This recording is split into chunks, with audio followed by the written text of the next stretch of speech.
I have seen big YouTubers around me that don't know how to work on cars, can't remove an O2 sensor, can't do anything, right? And they're huge. Now, that's none of my business, but at the end of the day, I still respect them because they're putting themselves out there.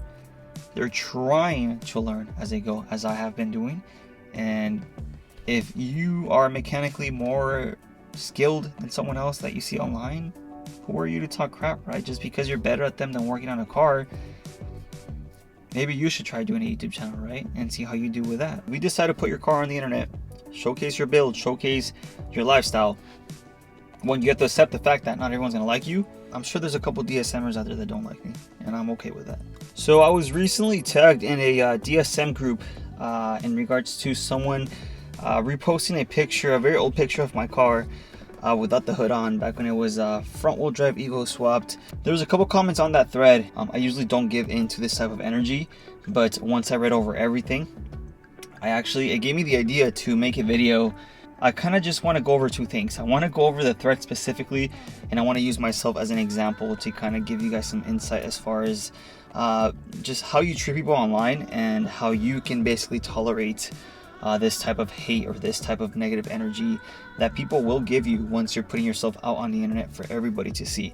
We do have freedom of speech. You're free to say whatever you want. You're not supposed to like everybody. Not everyone's supposed to like you, and you have to accept that as you get involved with social media like YouTube, Instagram, and start posting your projects. So I'm gonna go ahead and post a picture. Here's my car, no hood. It was Miguel's Eclipse spot again, right? So immediately I go down into the comment section. One guy goes, $40,000 could have bought me a real GSX for $10,000. So now, yes, I'm aware that I could have actually bought a couple GSXs with the amount of money and effort that I've put into this car by itself. But I'm gonna tell you guys a story. Back in the day, we used to have a group chat down here in SoCal, all the DSM guys, and like I've always mentioned to you guys, a lot of the GSC and GSX guys would talk crap on the non-turbo guys. So they had sent me a listing of a black GSX for sale, $5,000. They told me, hey, sell your 428, it's pretty clean, you could probably get a good amount for it. Use that money, get yourself a real 4G63. And I was so close to doing it. I actually hit up my sister's like, hey, do you want to buy the Eclipse? Because she was looking for a car. And she considered it, but at the end she told me no. I was so emotionally attached to this car that I couldn't even post it up for sale just to see what kind of offers I got, right? So I was in that point in my life where I was like, all right, so what do you want to do? Do you want to boost your little 428? Which I had no prior knowledge. I didn't really know how to boost a car properly. You sell your car, get a GSX. And I had heard rumors about an Evo swap being done on the Mitsubishi Eclipse at the time. I think on the forums there was a couple pictures here and there of one or two with the Evo engine inside of the 428 chassis, which intrigued me a lot, right? And I had no prior experience on how to even start a swap, right? This was my first swap ever. And that leads me into the following comments, right? So right under that build thread, one guy said it's an RS Eclipse. So just clearing that up for you guys. It's a GS. It's an OZ Riley Special Edition, which came on the 99 non-turbo models. Last year ever made, black leather interior, white face gauge cluster, and a high-rise spoiler with special OZ Riley rims, which came in the Evo, I think 5 or 6. Some guy was like, you don't get it, brother. And he's like, no, I have a GSX, not an RS. So for some reason, some people really get butthurt about this car. And I mean, the car did nothing to you guys. I don't know what's going on, but I find it kind of funny. There's this one guy in specific that said, I would let a legend fix or work on my DSM. I don't even think he could fix a sandwich. Just because he's a known YouTube personality doesn't mean he knows shit. The route he went down had an end to get views. Otherwise, a waste of time and money. Whatever he spent on that could have bought a pristine Evo 8 or 9, but that wouldn't get clicks. So what's funny about this is people love to make assumptions about what really happened. I had already Evo swapped the Eclipse before I started YouTube, right? So if you go back on my oldest videos, my first vlog about this car, it was already Evo swapped. I only documented the all-wheel drive conversion, which came after. So this had nothing to do with views or anything like that. I didn't expect the car to even grow the channel at all. It was just a platform that I was very passionate for, and something inside me told me to document everything, right? So I don't consider myself a YouTube personality. I am just a normal human being. I do have my insecurities, and I do have my self-doubt, right? So I don't consider myself anything special, but the fact that there's people out there that think I did this for the views or the clicks, I feel like they have the wrong idea. But of course, to each their own. I'm not here to try to get anyone to like me or accept me, because at the end of the day, I have learned that when it comes to posting yourself online, there's gonna be people that like you, there's gonna be people that don't like you, and there's gonna be people that just simply don't care about you, right? So I already had an Evo 9 before I started my YouTube channel. So again, debunked your theory to whoever this guy was. Which, by the way, if you look at their profile pictures, which I will block out their names just for their own privacy, they don't even have profile pictures. So all I can say as far as people that tend to talk shit online and stuff like that, the one thing I find in common is they usually either don't show their face or they're projecting their own insecurities onto other people online. And besides them projecting their insecurities, you won't see anybody that's doing something for themselves talk crap online, right? So all the people that are actually doing something in the community, in the world, aren't on social media typing their lives away, talking crap about someone else's builds that they know nothing about, right? So an automotive YouTuber with 500,000 or 1 million subscribers isn't going to talk crap on the YouTuber that just posted their first video, because they know the amount of bravery it takes to even post your first video, right? Because when you post your video on the internet, you can experience flashback. People aren't gonna like how you look, how you talk, how you work on cars, how your car looks, etc., right? So it's just, you're kind of putting yourself out there, and it's bound to happen, right? Like one of the comments here even said, like, never liked him either, dude. So at first I was like, oh, well, that sucks, he doesn't like me. But at the end of the day, I can't control how he feels, for me. I don't know what I did to him. I've never met the guy in person, but if I did do something to you, dude, I'm sorry. I don't know what it is, but hopefully you're able to fix, whatever's going on, right? And just based off that comment, I didn't feel anything. It's just because, I'm not here to please everybody. I understand there's going to be people out there that just absolutely hate me for no reason, and that's okay. I have come to the conclusion that that's bound to happen to everybody.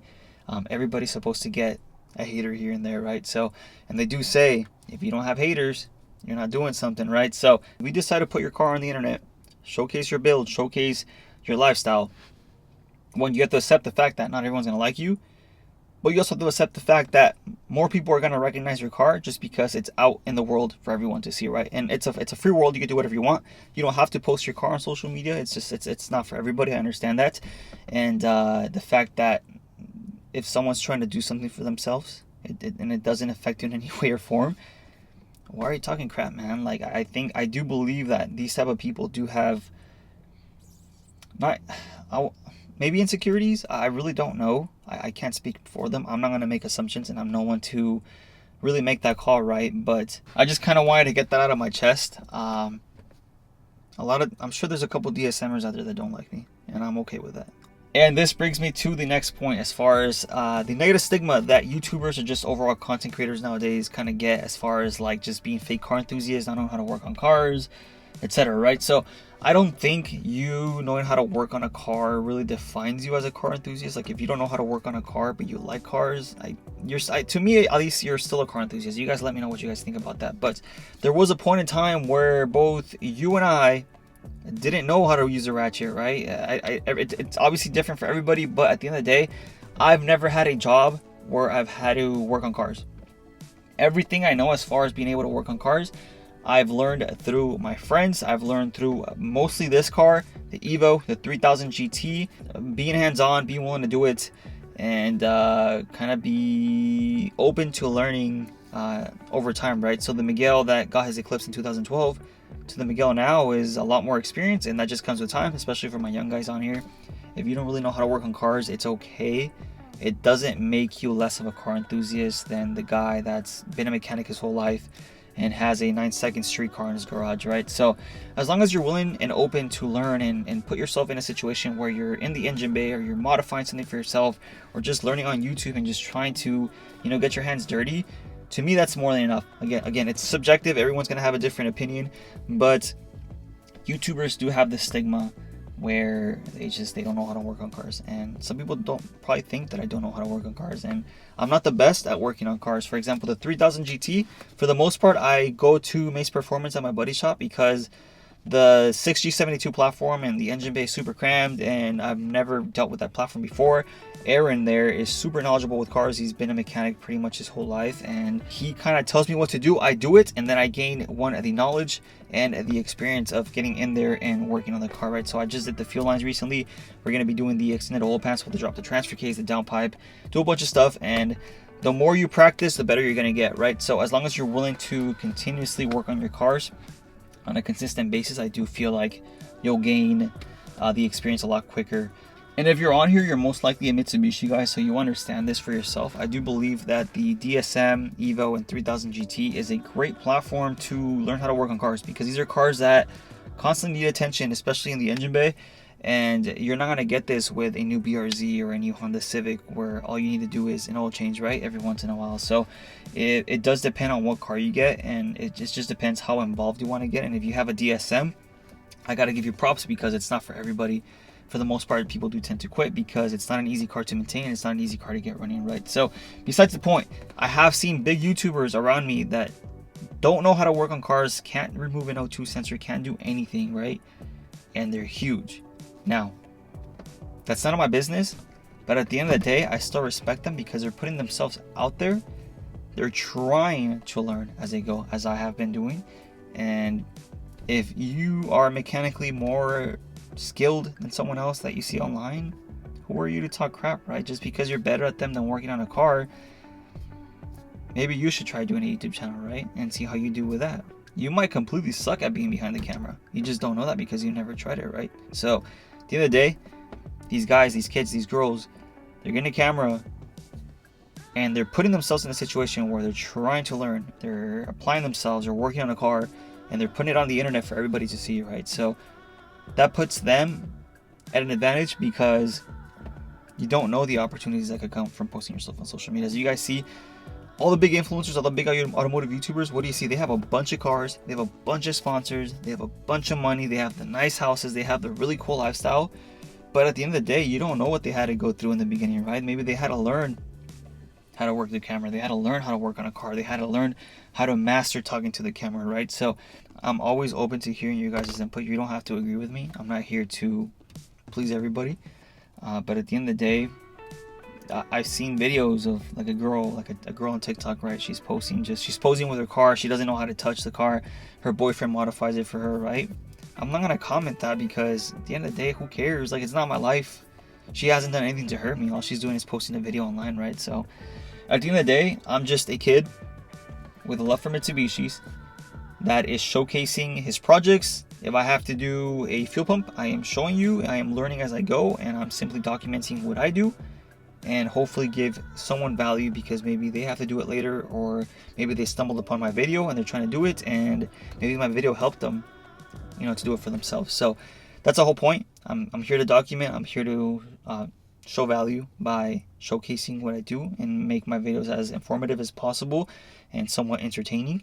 And I'm here for it. So all I got to say is, if you're a creator, big or small, props to you, because at the end of the day, you're making the effort to film, which is a skill, edit, which is another skill, document, which is another skill, work on your car, which is another skill, put it on the internet for everyone to see, and not everyone can do that. So props to you. Keep doing you. And if someone talks crap about you, your car, or how you work on your cars, let it go. Don't feed into it, and just go about your day.